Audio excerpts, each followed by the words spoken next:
Agoyo erokamano malach ahinya ne Jehova Nyasaye motimo ng'wono maduong' e okinyi masani moyienwa mondo wachako waradi e odiochieng' mawendo machal kod ma. Mana kaka pile tich abich ka tich abich, Nyasaye ochako timona ng'wono kendo mondo achung'ie nyimi kalando wach maber mar Ruoth kendo mar pinyruoth polo. Nyasaye no osemiya thuolo mondo wanere kodi kawuono kendo mondo wapuonjre weche moko malong'o makelo ngima kendo duoko geno kapok iwuok mondo ringi idhiyo e tich ma kawuono. An mawuoyo kodi sani nyinga Pastor Benard Otieno. An wuod Wiso ajako chia, an nyakwarore ka Wiso e piny Kochia Kamenya, pap Kamadanga Boot School Nyalianga. Nyasaye ma japar ji nopara kendo notimo na ng'wono maduong'. Eri nowara kaeto miya mich mondo ayalo wach. Mane miya an ka e pinyni mar Nairobi ka yalo wach e kanisa mar Foundation of Eternal Life Church. Ini bende ang'eyo ni Nyasaye otimo ni ng'wono mondo waradi. Erokamano, Nyasaye mondo ogwedhi ahinya. Adwaro ni nyaka na chako wachni, antiere oganda Nyasaye moko mosechung' kod injili ni kendo chunya gombo ni mondo agonegi erokamano makende. Mana kaka in bende mikao thuolo ni mondo inena kendo iwinji injili mondo konyi, ibende agoyo ni erokamano.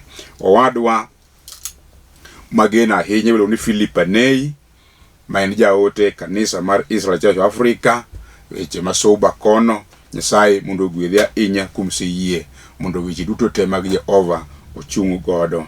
Bende adwani mondo ago erokamano family mara ka moting'o jaoda Mary Atieno gi nyithinda duto kuom yie mondo injili oyal kendo sechung' e toka gi jipo mogundho. Adwani mondo ago erokamano mama Mary Abwao ma Papolengo Alego Komenya, mama nosetiere Nyasaye kendo sechung' e toka ahinya. Nyasaye mondo ogwedhe. Eunice Matunga ma Sori Center Kabondo, en bende adwana gone erokamano kuom chung' e toka gi weche mabecho gi jipo kod gik malong'o mamiyo injili songo. Adwaro bende mondo ago erokamano ne wadwa Michael Masiaga mar Rehema OVC Dandora kuom gik malong'o kendo kuom gik madongo mosetimo nikech injili. Bende alamo ne tire gimodwaro Dandora kanyo, alamo ne ka Nyasaye dwaro ochung' kode mondo yudi. Adwaro mondo ago erokamano ne owadwa ma japuonj Yusuf Josi Odimbo ma Starlight Senior Academy bende Dandora kanyo kuom chung' koda e wachni ndalo duto. Chunya nyisa mondo ago erokamano Lilian Mokriek, nyaminwa ma a piny Amerika, kuom sechung' koda e injili ni nyaka ne wachaki.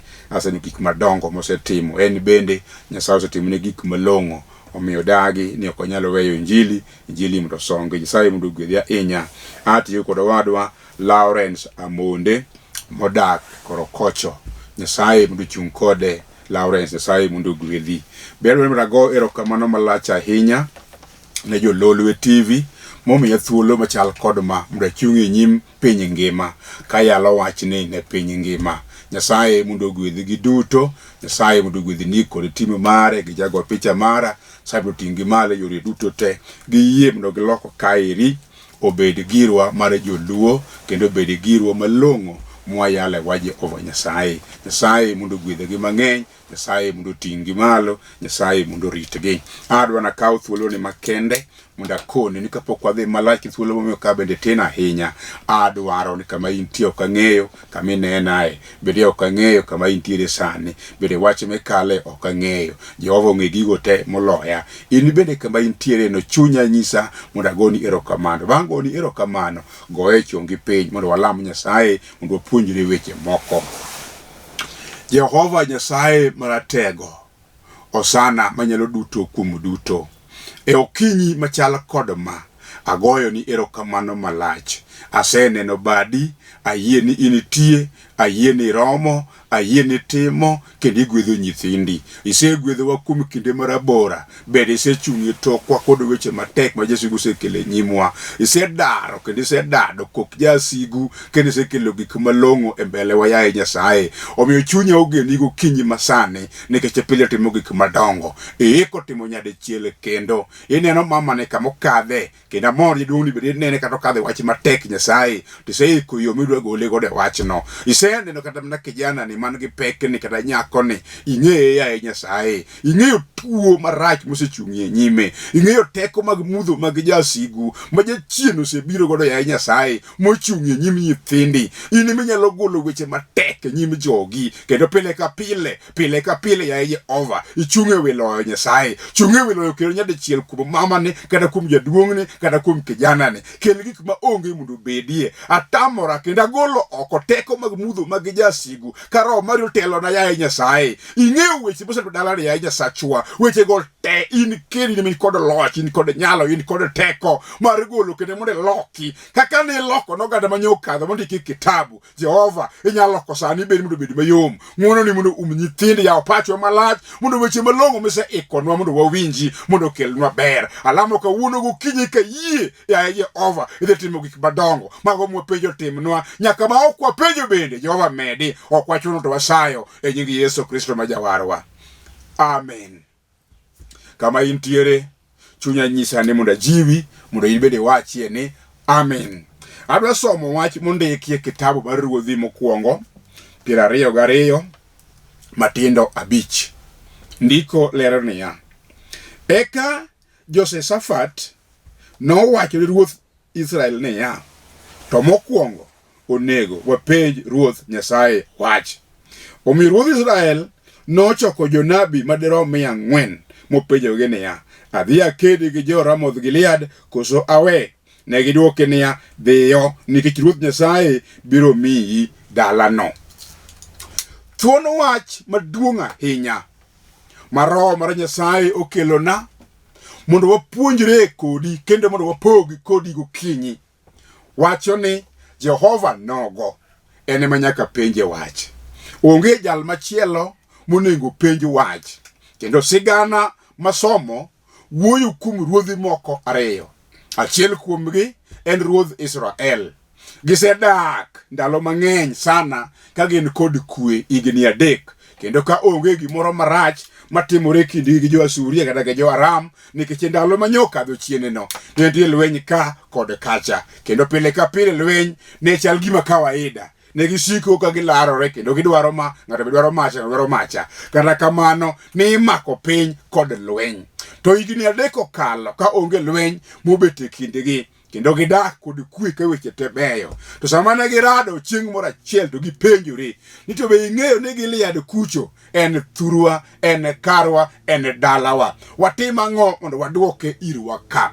Ne gigoyo mbake chunygi, ne giwinjore, ne giyiere kendo ne gigik ne gidhi mondo gidhi gikedi mondo gidhi gikaw dalano nikech ne gineno ni dalano margi. Iwinjo achiel kuom jok mane ng'ado rieko ni ruoth nokono ni oyo onge wach, wanyalo dhi kedo mondo wakaw dalano nikech en marwa. To jarieko moro ma janabi ochung'e nyime konegi niya, to kapok wadhi uneno nade doge ber mondo wakwongo wapenj Jehova Nyasaye wach. Wachno nomiyo ji oloko paro ni kapok gidhi kedo, kapok gidhi lweny, gikwongo ipenjo Jehova Nyasaye wach. Adwa somo wach machielo bende madwa chalore kod mano mondiki kitabu mar Habakuk 2 matindo 1 mawacho niya, abiro chung' kara adier, abiro chung' ewi kama oger mabor mar ng'icho mi arit mondo ane gima Nyasaye biro dwoka kuom ywakna. Janabi Habakuk bende wuoyo kuom wach bedwa chalore kod wach mondiki kitabu mar Ruodhi. En bende wacho niya, e gimoro amora manya dwaro kendo gimoro amora manya timo kendo kanya neno weche mapek manie nyima, to nitiere paro manyo donjona ni tekona wuon ok abi nyalogo, riekona mar somo ok abi nyalogo, bende mwandu ma an go ok bi nyalona. Tiwinjo aringo mondo adhi apenj Jehova Nyasaye wach. To sama ne janabi Habakuk openjo Jehova Nyasaye wach, nobedo kod mor koduogo to timo neno n'oganda Nyasaye ni an koro gimodong' na en gimoro achiel. Adwa chung' kara mar rito kendo abiro idho inga man malo mabor mondo achung' kanyo kadwa rito ni to Jehova manya penjo wach to ikore mondo tim nang'o. Ang'o momiyo penjo Jehova Nyasaye wach? Oneno koganda mathoth osedhi kendo osepenjo gik mamoko, kata jodongo moko, kata jorieko moko, kata jomwandu moko, kata jotelo moko ema giringo gidhi irgi mondo gipenj wach. Jomoko oseringo modhi ir ajuoke mopenjo weche ka wach moro tek to chunyi onyise ni kama nyalo yude ber en ir ajuoga kata ng'at monitiere e piny moro loka cha mantiere kod weche malong'o manyalo konya. Tawacho ni kawuono kokalo kuom weche malong'o mwawinjore kitabu, jal monego penj wach iluongo ni Jehova Nyasaye. Ang'o ma Jehova Nyasaye ema nyaka penj wach? Adwaro nyisi to Israel koleo kendo bedo ka gino subiri e piny mar Misri. Jo Misri sandogi kendo thagogi. Jo Misri niga ajuoke madongo ma gidhi gipenjo wach. Kendo ka Nyasaye okelo wach moro kata otimo gimoro to gin bende gidhi gitimo gimiluongo ni consultation, penjo wach. Gidhi gipenjo ajuoke mag-gi kendo gima ajuoke owacho to gidhi gitimo kendo giwacho niya, Nyasaye mar Israel no onge gima long'o, onge kod teko, onge kod nyalo, be gima onyalo wacho malich mana kanyo onge. Tawacho ni karamo bende gipenjo ajuoke go, bende gipenjo tendgi, bende gipenjo kendo giketo genogi kuom mwandu mag-gi ne ok okonyogi kata dichiel. Ire jal manochung' kodong' kaloch ni e lwete, ndiko lero na Jehova Nyasaye nodong' kolocho. Mano omiyo kawuono ka wan ka taparo nyaka Daudi wuod Jesse owacho ni kapok adhi e lweny, kapok achako wuoth, kapok adhi tich, kapok atimo gimoro amora, wach achiel ema odong' ni Jehova Nyasaye ni kod teko to en kod loch, en ema nyaka penjo wach. Ok anapenj ng'at machielo, bende ok abiro kuom jal machielo, tabiro chomo Jehova Nyasaye tir nikech en ema en kod teko, en ema en kod nyalo, en ema ogwedho, en ema en kod loch. E kinde ma ji openjo Jehova Nyasaye wach to gik madongo timore. Kawuono kabiro mondo achung'i e nyimi sani, abiro mondo apenji mamana, gima tek manie nyimino be ipenje Nyasaye? Owadwa, tich madhi manyo gokinyi sani be ipenje Nyasaye? Nyamera, dala ni kod odi madwa kethoreno ineno nade be isepenje Nyasaye wach? Iwinjo kijana, penj midwa dhi mar klas 8 kata mar form 4 kata mar university kata mar college moro amora, ineno nade be ipenje Nyasaye wach? Iwinjo nyara, ang'eyo samoro ikadhe pek, wachno tek ma ikwi kendo kata ka in kanyo to tami winjo ber. Isetemo gi yore mang'eny to ok ine ka timoreni, to bende ibede gi paro ni mondo ipenjie Jehova Nyasaye wach. Nyasaye nogo kopenj wach. Nyasaye nogo kopenj wach. Jehova to kopenj wach to gik madongo timore. Ibrahim penjo wach ka weche tek. Ibrahim penjo Jehova Nyasaye kiwacho ni nyathina manyuolo makotha ema biro chamo mwanduna. Jehova kawuono penji ikani kaka chalo ne Jehova. Abiro mondo penji wach, be nyalore adiera? Nyasaye okone ni nyalore nikech an ema wuoyo. Awacho ni karamo in bende ka Jehova nogono emichomo tenti penjo wach. Awacho ni karamo gima notam Nyasachwa notimo onge.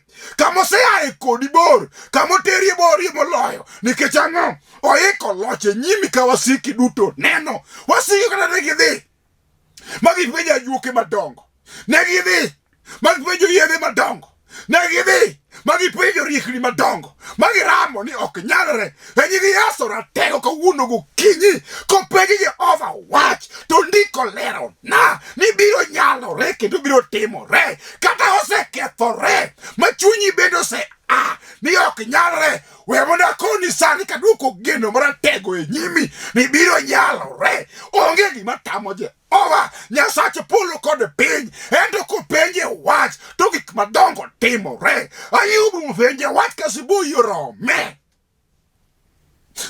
Ayubu penjo Jehova Nyasaye e dakika mogik. Oganda manobiro neno gone siboi moko koni weche moko matek nyaka jaode manyo gienore mana ikaro ga gierore koro gise weche moko matek kon Nyasaye mineno isegeno kumigni mang'enyni emokelo chandruogni.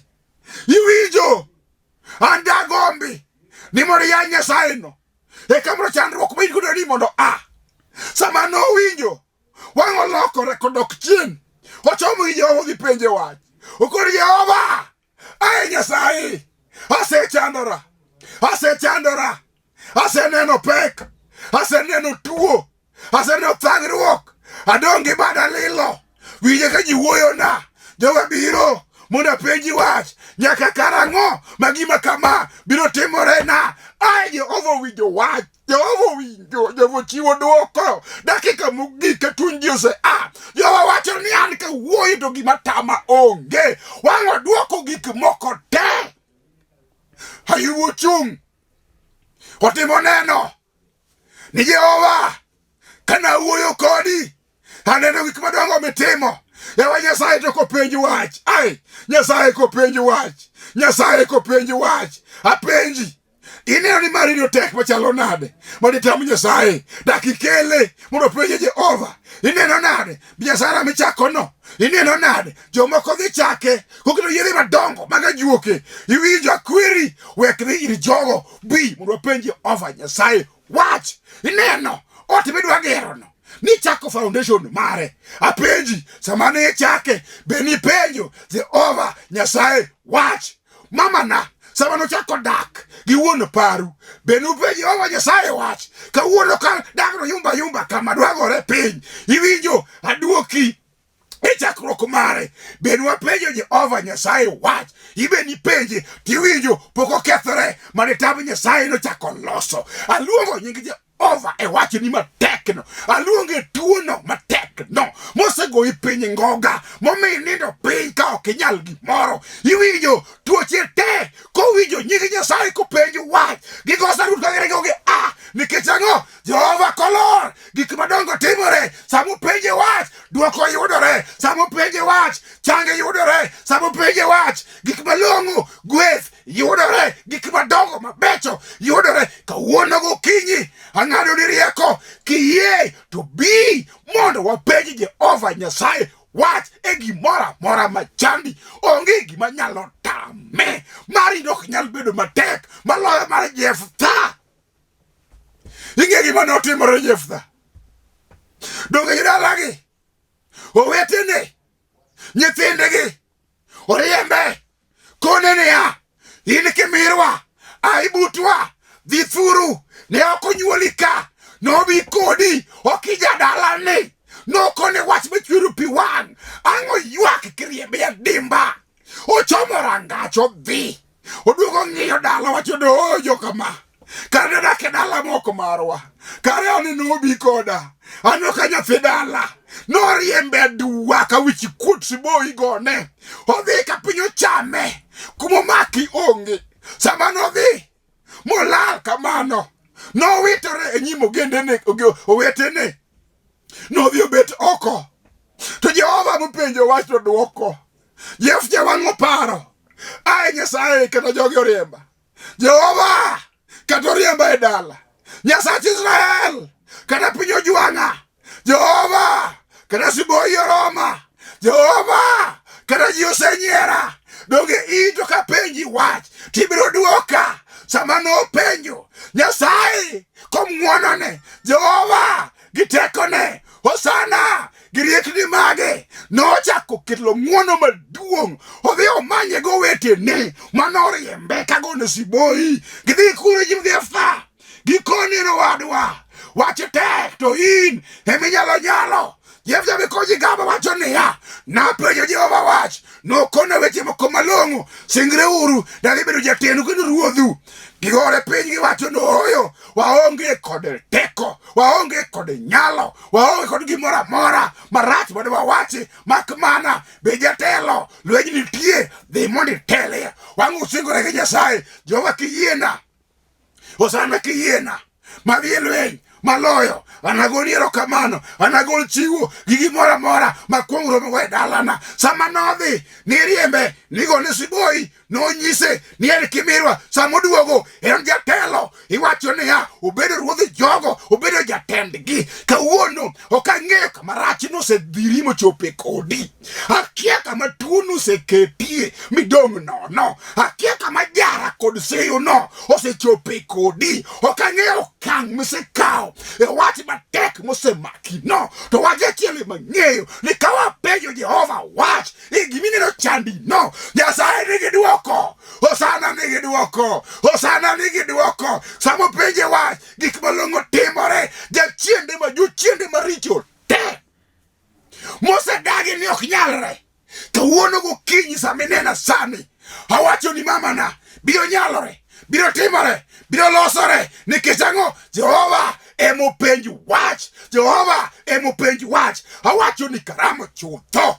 Ineno nade? Donge ineno chieng'o moro jo Nyasaye moko omaki morwake jela nikech injili motwe moridi kama ma weche te obedo matek. Gininde kind jokuoge, gininde kind jok maricho, gininde kind oganda manyo maki kotimo makosa, to gino kindgi kanyo nikech injili otwegi matek tamogi nyal. Nyororo ni tiendgi lwetegi orieu kama. Koromo tieno gipenjo Jehova wach, gikone Jehova boro wabed ka. Osana bonego wabed ka. Jehova Nyasaye ineno nade? Be ber ka wan ka. Osana uwinjo kuma entie, wang' Osana olor. Nyororo chut ngit, gichako wuotho gidhi gipako nying Nyasaye.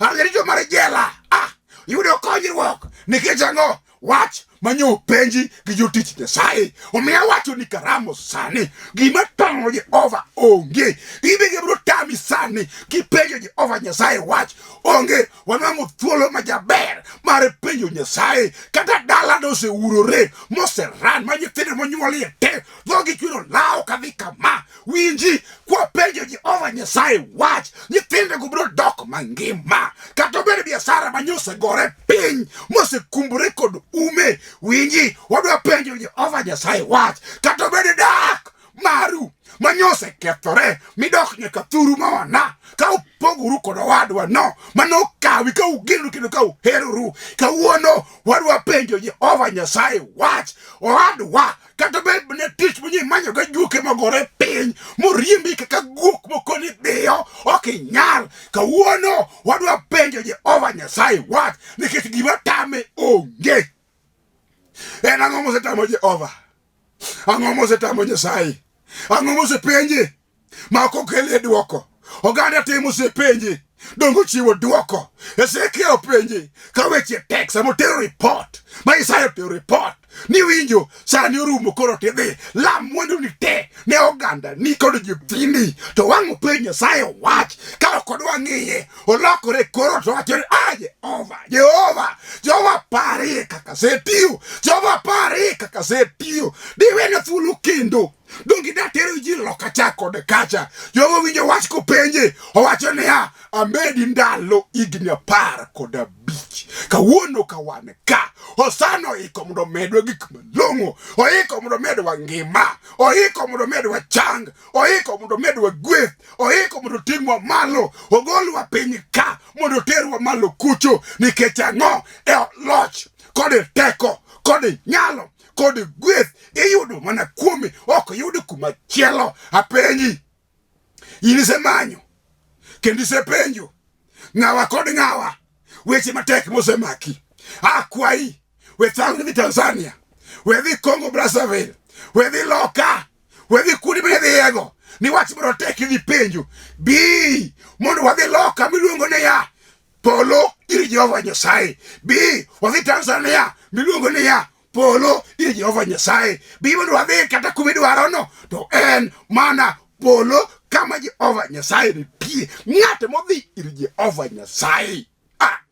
Donge Solomon wacho e kitabu moro ni ng'at madhi kata ng'at modak e tipo mar jal manyalo gik moko duto, ni kod nyalo, ni kod teko, ni kod loch, ni kod chir mar wacho ni Jehova in e kar konyruok na, bende in oinga na mageno kuome. Nyasaye noriti, nogwedhi, nomi gik ma onge mondo bedie. Kawuono wacho ni karamo visa midwaro badhigo lokano, winji ok biyude nikech ing'eyo ng'ato e immigration kacha, ibiro yude nikech ang'o? Ipenjo Jehova Nyasaye wach. Red motami chulo sanini, iwinjo ok ibi yudo nikech ni olo jomoko, ibiro yudo nikech Jehova Nyasaye wach. Kawuono wadawna sempati mondo waduogi ir Jehova mondo wapenje wach. Jochiende ma kansa biro ringo kopenje Jehova Nyasaye wach. Jochiende mag ukimwi biro dhi nikech ang'o? Openje Jehova Nyasaye wach. Jochiende maricho mag tuoche magala biro nikech ang'o? Wapenjo Jehova Nyasaye wach. Abiro penjo Jehova Nyasaye wach ni matekno, abiro penjo Jehova Nyasaye obed ang'o matek, abiro penjo Jehova Nyasaye obed gima paro ok nyalreno, abiro penjo Jehova Nyasaye. Thuolo yudore mondo walam Nyasaye ka wapenje wach. Kama intiere no, goye chongi mondo wapenj Jehova Nyasaye wach. Hosana jaler, wabiro gokinyi e nyimi, wagombo mondo wapenji wach. Nyo watemo giriekniwa mawa anono, ne watemo gimwanduwa mawa anono, ne watemo gisombwa newa anono. Kawuono iparonwa ni kawabiro iri mawapenji wach, wananwang'a duoko malong'o. Apenji wach sani ne mama matuoni, apenji wach sani no wadwa mok nyalni, apenji wach sani ne ndoa makethoreri, apenji wach sani ne tich mawadwa manyoni, apenji wach sani ne visa modwaroni, apenji wach sani ne kes mar court manie nyim kijana kod wadwa gi jaduong'ni. Apenji wach Jehova ne chiliel, apenji wach Nyasaye Jehova ine mineno weche matek momako nyathi kichni. Apenji wach ya Nyasaye, nyithindi manie ndara apenjo ni wach ya Ruodha, chung kodgi sani, mi gik ma onge mondo bedie. Hosana chiw duoko, Jehova chiw duoko, Nyasaye chiw duoko. Itim ono, Nyasache ono, igwedhi nyithindi, tingi mali bigi kwe. Jehova loch kod nyalo en mari, igwedhwa kanyakle weche duto mwapenjo, nyaka mok wapenjo Jehova mednwa kuom yie e nying Yesu Kristo ma Jawarwa. Amen. Awacho kama intiere, in bende go chongi kendi chungu malo kama intiere mondo wache ni amen mondo Nyasaye mondo gwedhi. Awuoyo kodi kawacho ni an Pastor Benard Otieno Wiso. Nyasaye no wara. Anti Nyasaye e kanisa mar Foundation of Eden Life Church. Anti kanisa Dandoraka. Nyasaye ogwedho wakanyo, wan kodo gara Nyasaye mwatiyo godo. Kendo warwaki mang'eny e kanisa kanyo. Wan kodo wadwa Henry Kusotieno mawuoda wuonda, Barnabas Ouma mawuoda Otieno, Alex Okelo mawuoda Yule. Eka wan kod Bishop marwa Julius Otieno mawuoda Dondi. Walamo Nyasaye kanyo. Omiya kero namba na kanyo. Namba na kero kanyo gi weche ariyo. Wach mokwongo, ka wach moro tek, tigombo ni mrogo mbaka, wang'adre rieko, walame Nyasaye, wapenje Nyasaye wach. Gwaga namba no kija chir, Jehova nuko penjo wach, to gik madongo timore, obiro timo. Bede akete kanyo samoro, inyalo yuko injili, inyalo yuko bang' injili, chunyi moro nyalo koni, numondi manyi gweth kuom jotich Nyasaye, kwa ikum wana kwa ikum hera, kichuweche mathoth wantiere gode chai kanyo ero, niki wagwarambe, Nyasaye no timo maber, nwatimo gik madongo, Jehova biro chungo kodwa. In bende inyalo kwa ikum wana, kwa ikum hera, inyalo chungi injili e yo mora mineno, yo mora miwalo. Iwinjo bia kero namba na kanyo, yie monde go sime, yie monde timie gimoro, mondo nying Nyasaye oyudo duong', mondo in bende Jehova ochung kodi kendo mondo gwedhi. Ng'amo tiyo ne Nyasaye to Nyasaye gwedho. In achiel kuomgi. Nyasaye mratego sana. Ruoth Nokotine gik madongo timore, obiro timo ni sani. Nyasaye mondo gwedhi, Hosana oting'i malo, Hosana mondo pari, Hosana mondo timni gik madongo. Penje wach, wabiro penje kanyakla, kawa makore kanyakla, to wan kod geno, wan kod yie, duoko mang'ongo no yudre. Go namba no, tine Nyasaye, mondo Nyasaye mondo gwedhi, oting'i malo e yore te. Iwinjo? Hosana no pod ngima, pod timo, wapenje wach kanyakla. Erokamano, Nyasaye mondo gwedhi ahinya. Amen.